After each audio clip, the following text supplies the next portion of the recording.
Hello, this is Melissa Morley with All Seasons Insurance. Today we're discussing how to sell insurance policies.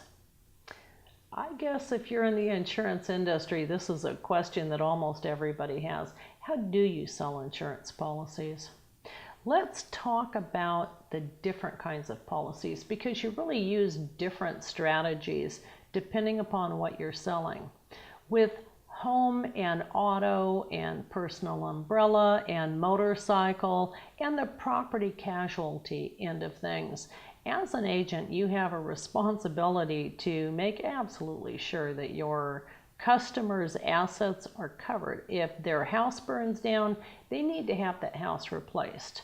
If they have crashed their car, they need to make sure that if they have been unfortunate enough to be in a major injury accident, that they don't lose their retirement or their inheritance or their home because they have proper coverage. And you need to know what liability is.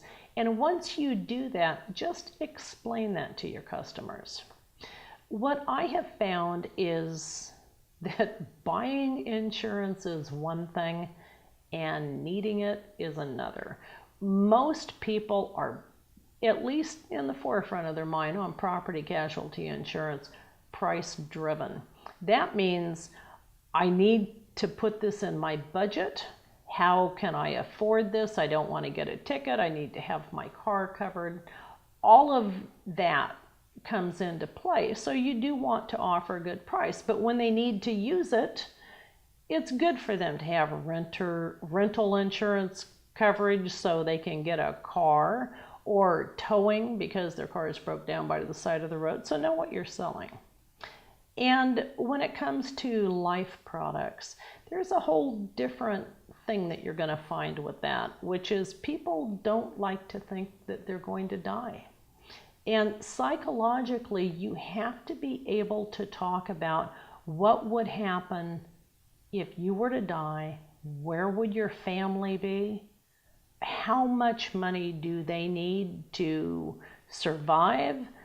Do you want your children to go to school?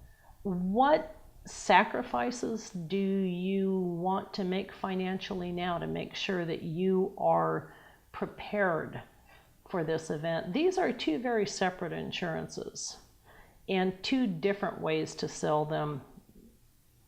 But they all boil down to you need to prospect, you need to have people know who you are, you need to have marketing in place, and then you have to be able to properly write these contracts for the companies. And when you learn how to do that, you will find out that to sell insurance policies is a really good way to make a living. This is Melissa Morley with All Seasons Insurance, and today we've discussed how to sell insurance policies.